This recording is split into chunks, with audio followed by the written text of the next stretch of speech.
आज हम लोग पढ़ रहे हैं भक्ति वृक्ष की पाठ्य पुस्तक कृष्ण सेवक से पाठ 11 संकोच निराकरण। हर एक भक्त अपने बाएं तरफ बैठे हुए भक्त के कम से कम 2 अच्छे गुण बताएं। इसकी हम लोग डिस्कस नहीं कर रहे हैं, ये जब हम एक्चुअल क्लास करेंगे प्रीचिंग इसमें तो वहाँ पे ये कर सकते हैं। अभी हम लोग सीधे फिलॉसफी के ऊपर चर्चा करेंगे। व्यक्तित्व परिचय। जगन्नाथ, बलदेव और सुभद्रा महारानी। एक बार भगवान बलराम की माता रोहिणी से द्वारका की रानियां मिलीं। इससे पहले की कथा में हम आगे बढ़ें, हम लोग ये बताना चाहेंगे कि ये हो क्यों रहा है डिस्कशन। एक बार किसी व्यक्ति ने पूछा मेरे से व्हाट्सएप पे कि जगन्नाथ जी कार्टून जैसे क्यों लगते हैं, उनके हाथ नहीं हैं, उनकी आंखें बड़े बड़ी सी हैं और अजीब से लगते हैं, एकदम स्पष्ट रूप से कृष्ण जैसे तो नहीं लगते हैं, तो ऐसा क्यों है। तो ये इस लीला में समझाया जाएगा। ये बहुत गुह्य लीला है और समझाया जाएगा कि भगवान कृष्ण का ये रूप क्यों हो गया, किस प्रकार से हो गया। जयनेता प्रभु ऑल्टर को खोल सकते हैं क्या? यस। माता रोहिणी वृंदावन में भगवान के बाल्यकाल में की गई बाल लीलाओं को स्वयं अपने नेत्रों से देख चुकी थी।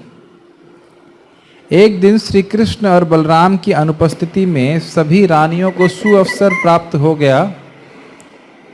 वे सभी विशाल कक्ष में एकत्रित हो गईं और माता रोहिणी से ब्रजवासियों के श्री कृष्ण से विलग हो जाने पर उनकी वेदना के बारे में वर्णन करने को कहने लगी।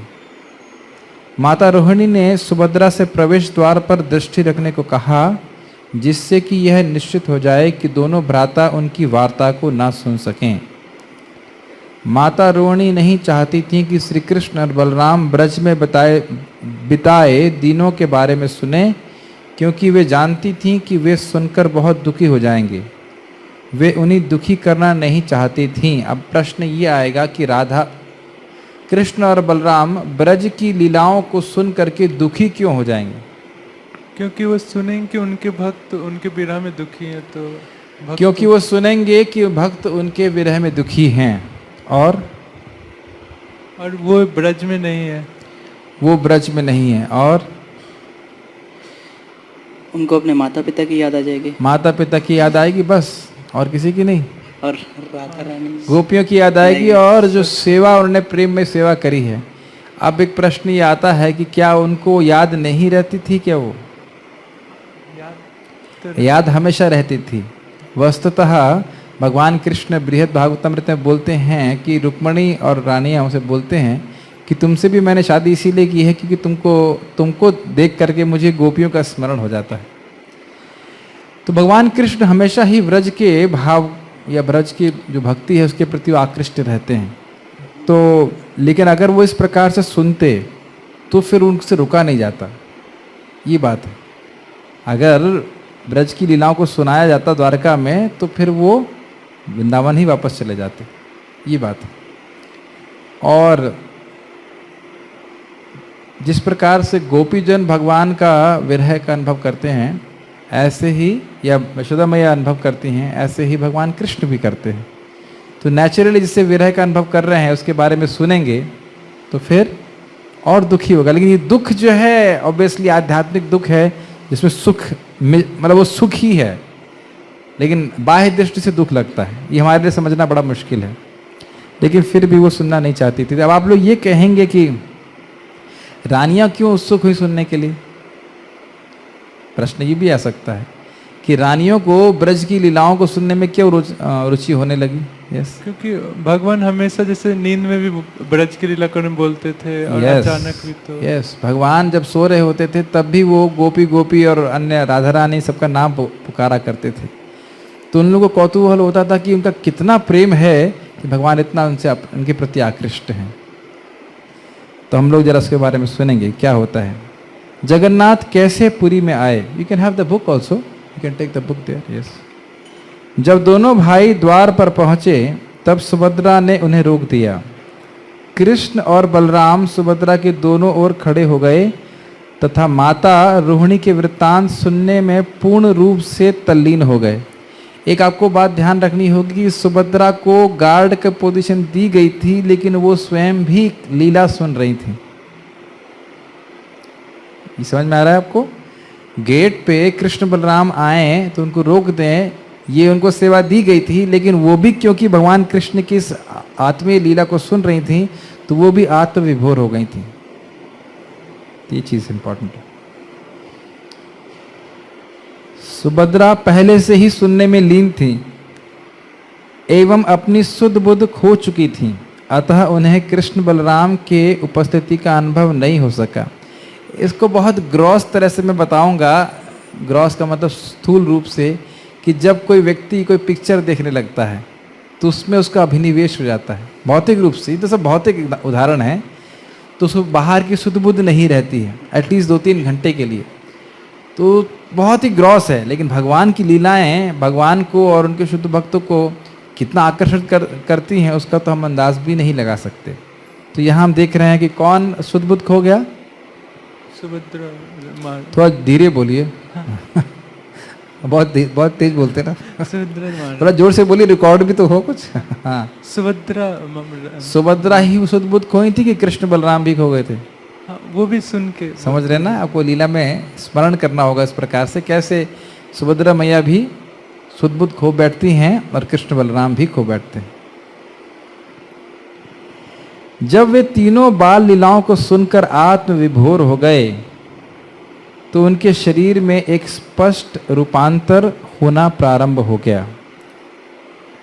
इससे पहले कि हम इस रूपांतर को पे विचार करें, हम लोग एक उदाहरण से समझ सकते हैं। जब कोई लड़का कहीं बाहर कार्य करने के लिए जाता है तो कभी कभी उसको स्मरण आता है कि उसकी जब वो छोटा था तो उसकी माँ कितना प्रेम से उसको खाना बनाती थी। इसे कहते हैं नॉस्टैल्जिया, इंग्लिश में कहते हैं नॉस्टैल्जिया। जो घर में था तो लोग किस प्रकार से उसे प्रेम करते थे, यहाँ तो कोई नहीं कर रहा है। स्पेशली उन लोगों के लिए होता है जैसे कोई व्यापारी है और विदेश में गया है कई साल के लिए। आप समझ पा रहे हैं ना? जैसे वो एक फिल्मी गाना आता था ना, चिट्ठी आई है करके, इस कॉल नॉस्टैल्जिया, मतलब ये पुरानी यादें आ जाती हैं। और स्पेशली यादों का आधार होता है प्रेम। किसी ने उससे प्रेम किया था और अब ऐसी अवस्था में है जहाँ लोग उतना प्रेम नहीं कर रहे हैं तो उसको याद आता है। और एक और बात है कि अब आप कहेंगे प्रश्न कि क्या रानियां प्रेम नहीं करती? लेकिन वो इंटेंसिटी नहीं है जितना कि गोपियों का और यशोदा मैया का और बाकी सबका था, जिस कारण से भगवान उसको याद करते हैं। और देखिए क्या लीलाएं थी। अरे ऐसी सुंदर लीलाएं, वृंदावन की बाल क्रीड़ाएं, ब्रजवासियों के अद्वितीय प्रेम एवं निष्कपट प्रेम का प्रदर्शन करती हैं। एक आश्चर्यजनक स्थिति में डूबकर उनके नेत्र बड़े एवं विस्तृत हो गए एवं उनके हाथ उनके शरीर में छुप गए। उनके कर का मतलब है हाथ, एवं पग मतलब पांव इस प्रकार से सिकुड़ गए कि श्री कृष्ण, बलराम एवं सुभद्रा तीनों कच्छुओं के समान प्रतीत होने लगे।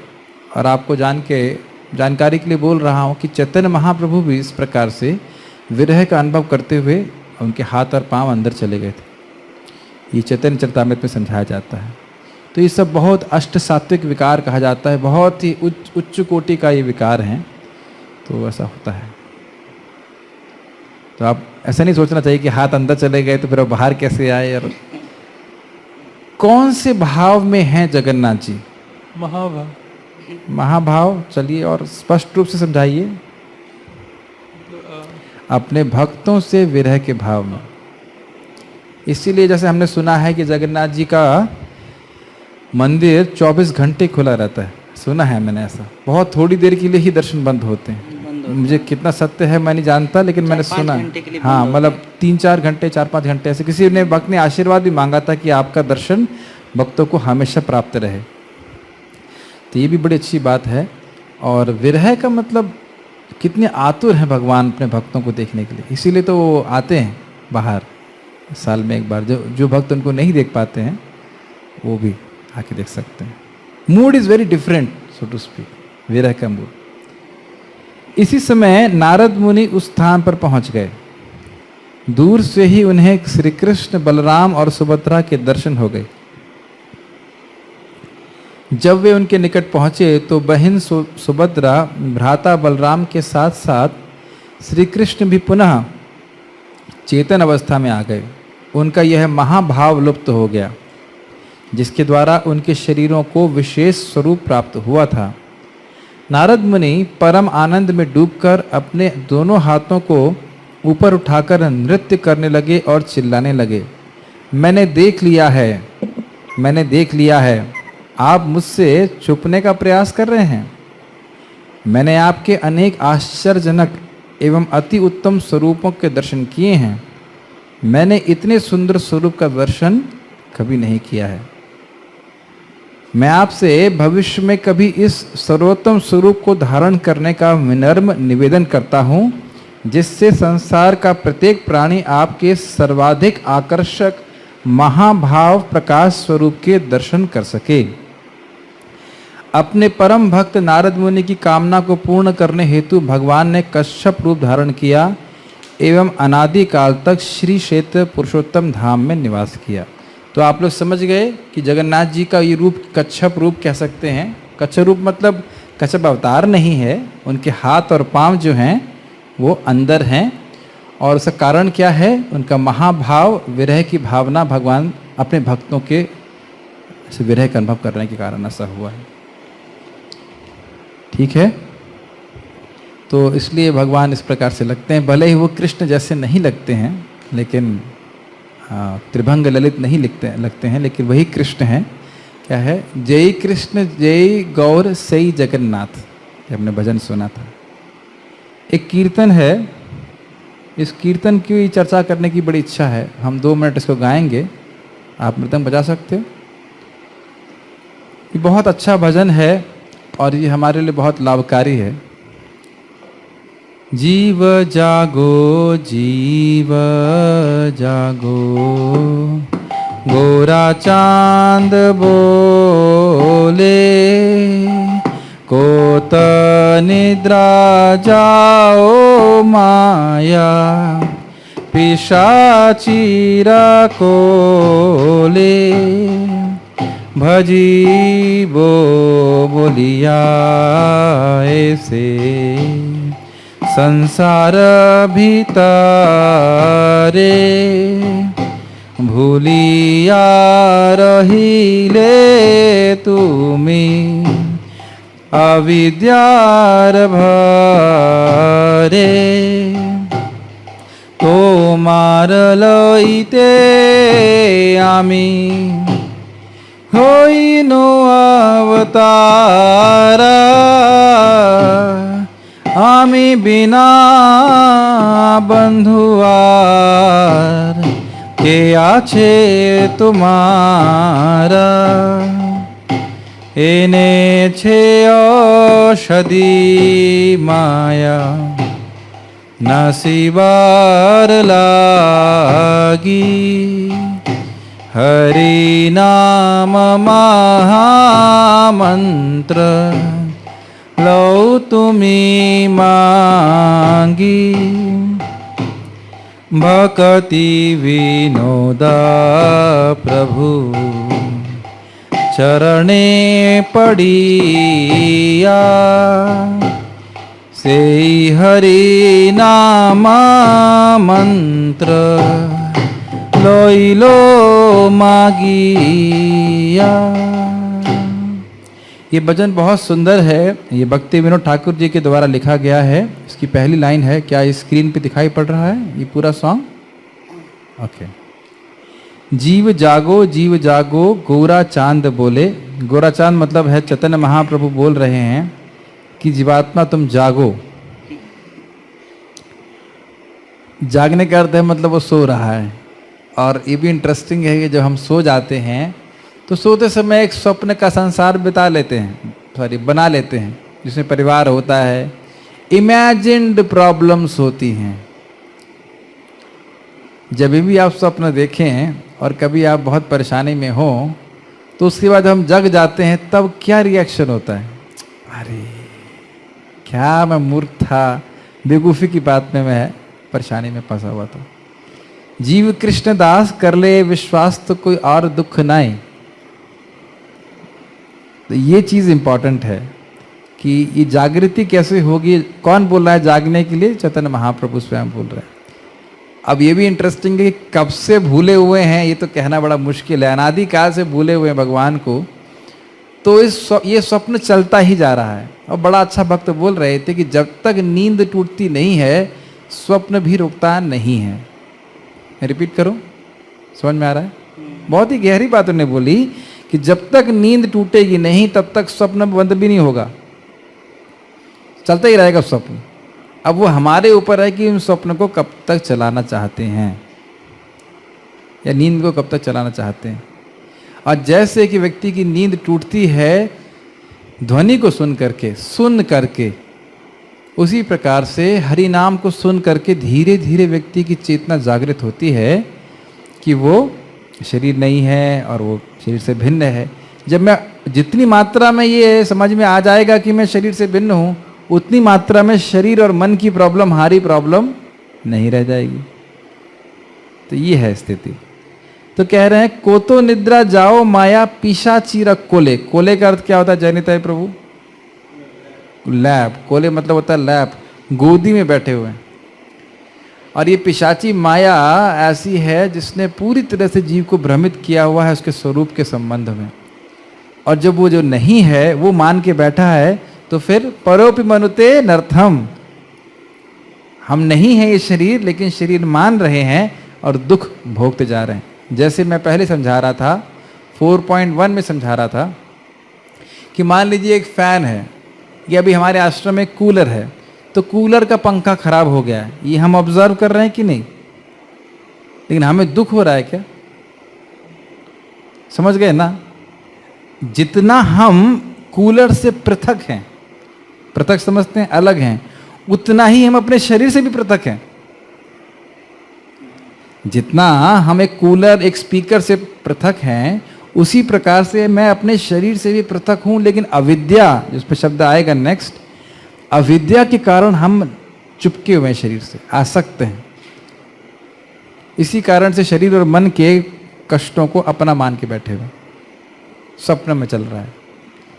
तो बोल रहे हैं कि तुमने बोला था भजीबो बोलिया ऐसे संसार भीतर है, मैं आपका भजन करूंगा, ये मैंने बोला था, प्रॉमिस किया था। कहाँ प्रॉमिस किया था भक्तों? माँ के घर में। माँ के घर में। Very nice. लेकिन भूल गए हम, भूल गए या भुला दिया गया? भूल गए। विचार कीजिए आप, भूल गए कि भुला दिया गया? माया ने भुला सुना दिया। था कि जो प्रसव के समय जो इतनी पीड़ा रहती है उसके बाद भूल जाते हाँ, हैं। वो तो है ही, बेहोश हो जाता है। लेकिन उसके बाद स्पेशली मामा ताता चाओ ताओ वाओ, कोई बोलता है कि आप कृष्ण बोलो बेटा, बोलो हरे कृष्णा, ये तो कोई बोलता नहीं, बोलता पापा मम्मी ताऊ ऐसे करके। और वो उनको घेर लेते हैं और माया के द्वारा इस प्रकार से हम लोगों को भुलाने के एजेंट हैं। वो एक्चुअली जितने भी इस जगत के रिश्तेदार हैं वो माया के एजेंट ही हैं जिसके द्वारा हम कृष्ण को भूल जाएं, अगर वो भक्त नहीं है तो।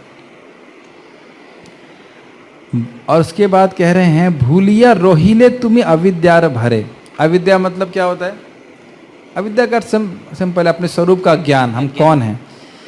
तो अविद्या से भर करके तुम भूल गए कि तुम हो कौन और यहाँ पे रह रहे हो। लेकिन अमेजिंग बात है कि हम भले भगवान को भूले हुए हैं, भगवान से विमुख हैं, लेकिन भगवान विमुख नहीं होते। आप देखिए इस जगत के संबंधों में अगर कोई व्यक्ति आपसे विमुख हो जाता है तो हम क्या सोचते हैं? चलो छोड़ो, नेक्स्ट, सोचते हैं ना प्रायः। लेकिन एक माता पिता ऐसा नहीं सोचते। बच्चा कितना भी विमुख हो जाता है वो सोचते हैं बच्चा हमारी तरफ, हमारे पास आए रहे ऐसे करके। तो और उसका आधार भी झूठ है, ये संबंध सच्चा नहीं है। तो इसलिए भगवान का प्रेम एकदम सहज है जीवात्माओं के प्रति। इसीलिए भले ही हम लोग उनसे मतलब मुंह मोड़ लिए हैं, लेकिन भगवान नहीं मोड़ते मुंह। और क्या कह रहे हैं? तुम्हार लईते आमी होइनु अवतार, आमी बिना बंधु आर के आछे तुम्हार। बहुत ही गहरी लाइन है, अगर इस पर आप विचार करें। इस जगत में हम जिन लोगों को बंधु मानते हैं उनको अपना प्रेम देते हैं, यस, केवल भगवान को छोड़ के। और आज ही मैं इस पे विचार कर रहा था कि भक्ति करते करते हमको ये श्रद्धा कि लोग हमारी जगत में मदद कर सकते हैं, ये धीरे धीरे कम हो जाती है, कम होती जाती है कहना चाहिए। और एकमात्र आश्रय हमारे कृष्ण हैं, ये श्रद्धा बढ़ती जाती है। तो जितनी मात्रा में बढ़ेगी ऑब्वियसली उतनी मात्रा में वैष्णवों और कृष्ण को ही अपना प्रेम हम देंगे। जब कृष्ण को प्रेम देने की बात आती है तो उसका अर्थ है कि वैष्णवों को भी प्रेम देना चाहिए।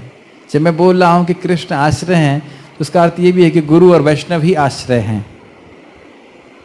ही का अर्थ क्या है? ही का मतलब है कि और कोई आश्रय नहीं है। कभी कभी हम सोच सकते हैं कि धन आश्रय है या माता पिता आश्रय है, लेकिन काल कर्म गुणाधीनो, ये लोग काल के अधीन है, कर्म के अधीन है और गुण के अधीन है। मान लीजिए कि वो कुछ धन हो सकता है वो निष्ठुर हो जाए, हो सकता है वो धनी चला जाए या कुछ भी हो जाएगा। हर व्यक्ति भगवान के ही आश्रय पे धरातल पे खड़ा हुआ है। इंडिपेंडेंट आश्रय देने वाला कोई अगर है तो भगवान कृष्ण है। ये चीज़ हमको धीरे धीरे समझ में आनी चाहिए। Then only we can take shelter. तो ये भक्ति करने से ये भाव अपने आप समझ में आता है धीरे धीरे कर। और वो क्या लेके आए हैं? एने छे औषधि माया नशी बारो लागे, हरि नाम महामंत्र लाओ तुम्ही मागे। औषधि का उद्देश्य क्या होता है? रोग को नष्ट करना, बहुत स्पष्ट है।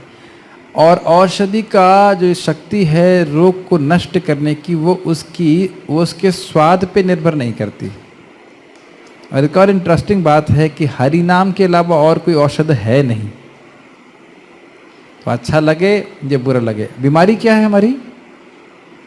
कृष्ण को भूलना, अविद्या। अविद्या, ये क्लियर है, इस श्लोक से समझ में आ रहा है।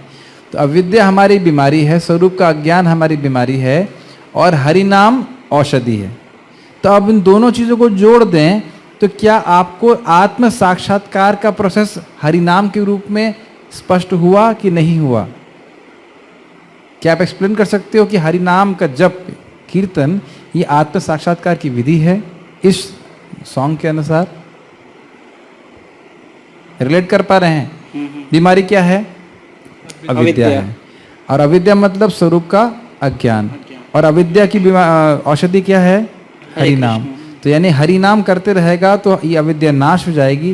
और जैसे जितनी मात्रा में अविद्या का नाश होगा उतनी मात्रा में स्वरूप का प्रकाश होगा। तो ये आत्म साक्षात्कार की विधि हुई कि नहीं? Very simple.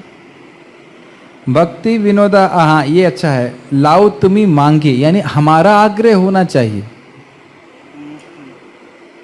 जैसे मान लीजिए कोई बीमार होता है तो वो खुद डॉक्टर के पास जाता है, डॉक्टर साहब क्या दवा चाहिए। आज एक सुंदर उदाहरण दीनबंधु प्रभु ने दिया है इस दवा के संबंध में, तो मैं जरूर बताऊंगा। बहुत सुंदर। एक बार एक व्यक्ति को बुखार हुआ था और उसके पाँव में चोट भी लगी थी, तो उसके पाँव से खून आ रहा था और बुखार हुआ था। बुखार है आंतरिक रोग, चोट लगना बाह्य रोग। तो उन्होंने डॉक्टर के पास गए तो डॉक्टर ने उनको एक नीली दवा दी और एक लाल दवा दी। तो बोले कि नीली दवा जो है वो फीवर के लिए है, उसको आपको खाना है, और लाल दवा जो है वो चोट के लिए है ना। उल्टा था क्या? सफेद दवा थी वो। हाँ सफेद दवा थी, सफेद और लाल। ठीक है। तो सफेद दवा जो थी वो थी खाने के लिए थी, और लाल दवा जो थी वो पैर के लिए थी, लगाने के लिए। तो वो भूल गए कि दवा किसके लिए थी। तो उन्होंने क्या किया, लाल दवा मतलब अच्छा लाल दवा हीट है तो यानी मेरे फीवर को काटेगी, तो लाल दवा तो उन्होंने खा ली और सफ़ेद दवा को अपने चोट पे लगा लिया। तो आप समझ सकते हैं उन्हें कोई लाभ प्राप्त नहीं हुआ। तो उसका अर्थ क्या है? बाद में जब डॉक्टर के पास गए तो उन्हें बोला, अरे मूर्ख, तुमको पता नहीं था कि लाल दवा तुम्हें जो है चोट पे लगानी थी और सफ़ेद दवा तुमको खानी थी।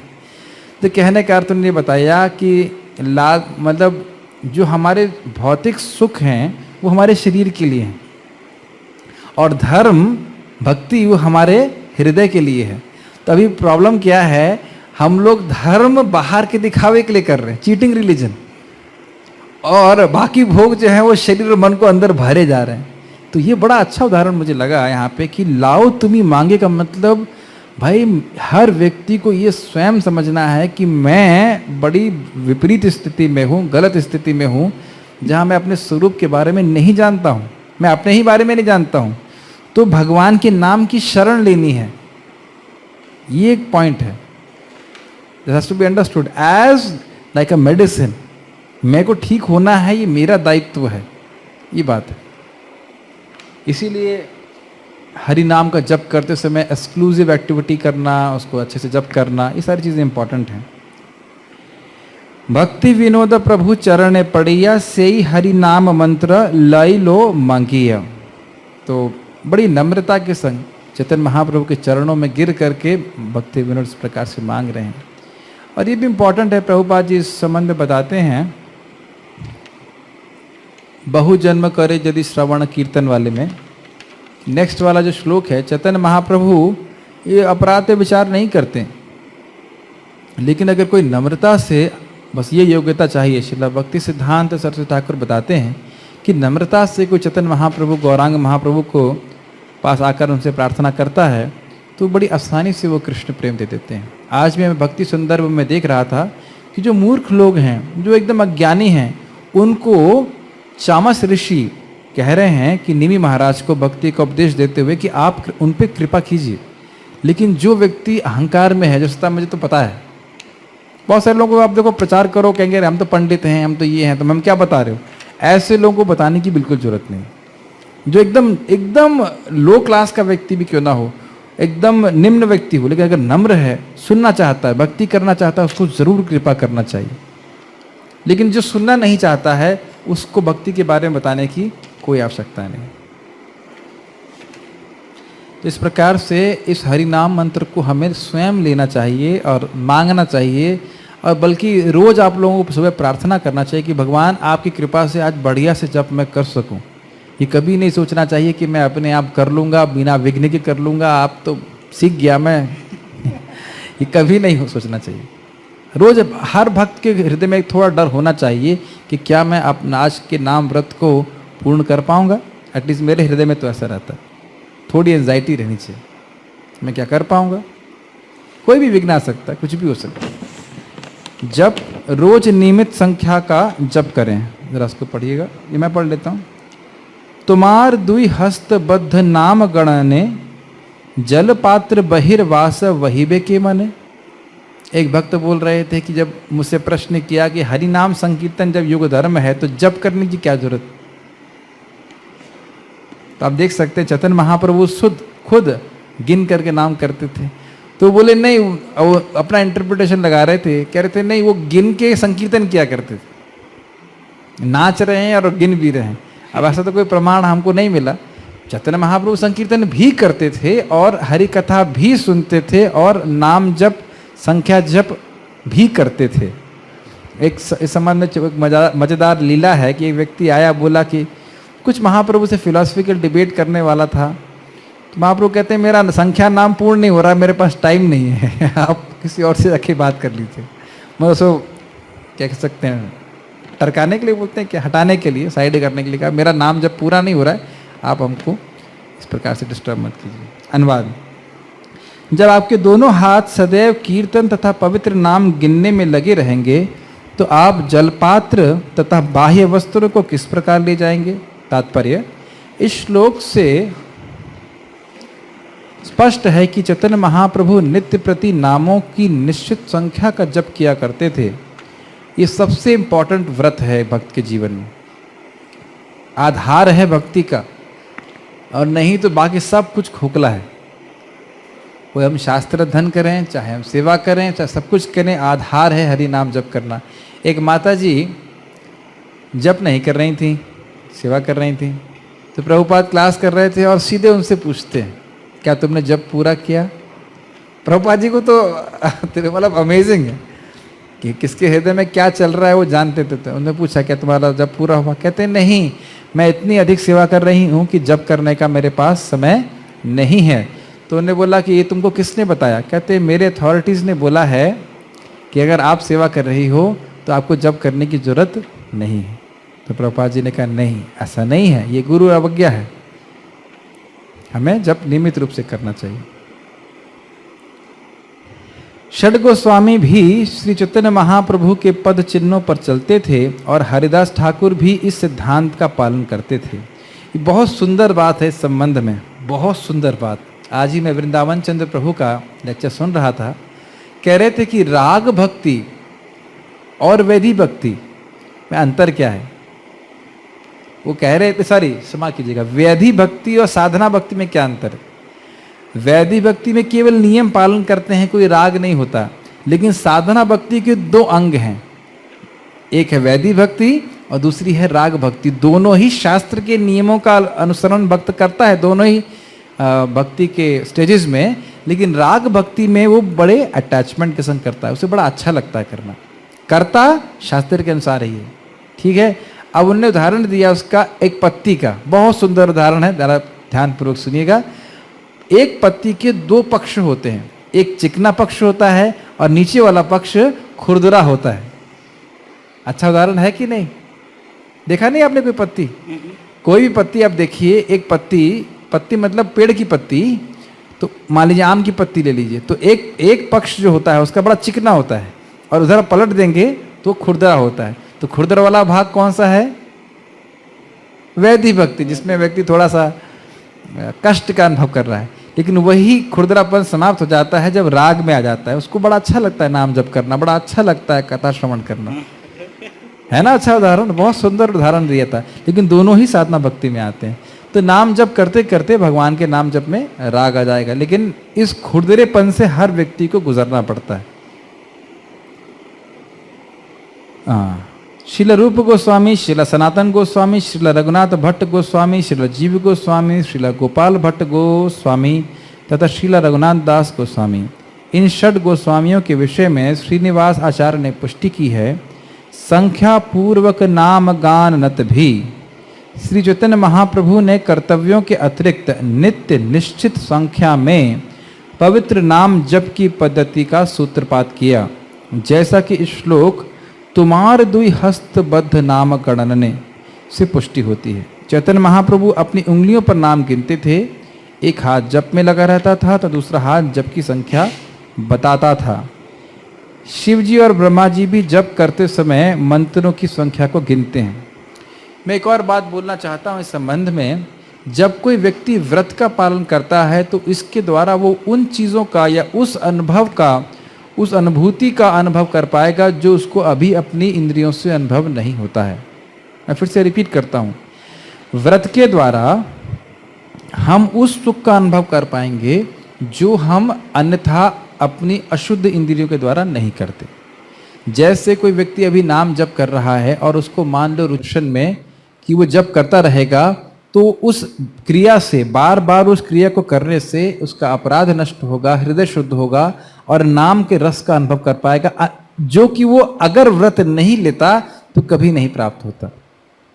तो जो लोग कहते हैं कि मेरा जप में मन नहीं लगता है और इसलिए मैं जप नहीं करता हूँ, तो अगर आप उनको समझा सकते हैं कि क्यों बार बार नाम व्रत लेके जप किया करना चाहिए। आप समझ पा रहे हैं इस बात को? तो ये बहुत इंपॉर्टेंट है। इसीलिए प्रभुपाद जी ने 16 माला का नियम कम से कम रखा है, ताकि बिल्कुल नहीं कर रहा है तो कम से कम 16 माला करे। तो ये प्रभुपाद की कृपा है, ताकि एक दिन हमको 16 क्यों, 16,000 क्यों नहीं वाली स्थिति प्राप्त हो जाए। ऐसा नहीं है कि प्रभुपाद जी ने हमें दुख देने के लिए किया है। एक भक्त बोल रहे थे, it's not that Prabhupada has told us to chant Hare Krishna to burn us out. हम लोगों को हमसे मेहनत करवाने के लिए, परेशान करने के लिए हमको हरे कृष्णा करने के लिए नहीं बोला है, अंततुगत्वा हमारे परम कल्याण के लिए। तो इसलिए शिव जी, ब्रह्मा जी सभी लोग करते हैं। और अब आप कहेंगे कि हम लोग तुलसी की बीट के ऊपर जप क्यों करते हैं, हम केवल उंगली पे क्यों ही नहीं करते? क्या उत्तर है? भूल जाएंगे हम लोग। हाँ, पहली बात तो ये कि हम भूल जाएंगे। दूसरा बात है कि कोई देखेगा भी नहीं कि हमने कितना किया है। मतलब आप काउंटर से कर रहे हैं, हमारे बीट बैग होता है उसमें काउंटर लगा रहता है, तो कोई भक्त पूछ सकता है तुम्हारा कितना माला हुआ? अच्छा, तुम्हारा चार माला बाकी है। नहीं, आपका बाकी नहीं, मैं खाली बोल रहा हूँ, आप घबराइए मत। तुम्हारा 4 माला बाकी है क्या? तो आदमी को मन उसमें रहता है। एक बात ये है, तो इसलिए अकाउंटेबिलिटी रहती है। दूसरा चीज़ ये है कि हरि भक्ति विलास में हम सुनते हैं कि तुलसी की बीड़ पे जब जप किया जाता है तो वो बहुत जल्दी शीघ्र फल देता है। तो इस प्रकार से हम लोग आचार्यों के मार्गदर्शन के अनुसार चलते हैं। जैसे प्रभुपाद जी जब करते थे बीट के ऊपर, उनके आचार्य, उनके गुरु महाराज को करते थे, तो इसलिए हम लोग साधु वर्तमानुवर्तनम, जैसा पूर्व के साधुओं ने किया है वैसे हम लोग करते हैं। तो हम लोग उंगलियों पे नहीं गिनते हैं, लेकिन हम लोग इस प्रकार से करते हैं। अब मेरी बड़ी इच्छा हो रही है कि चर्चा के विषय पे चर्चा किया जाए, लेकिन मेरे ख्याल से इसको कल के लिए रखते हैं। अभी 8:30 बज गए। चलो स्टॉप हियर। श्री प्रभुपाद की जय।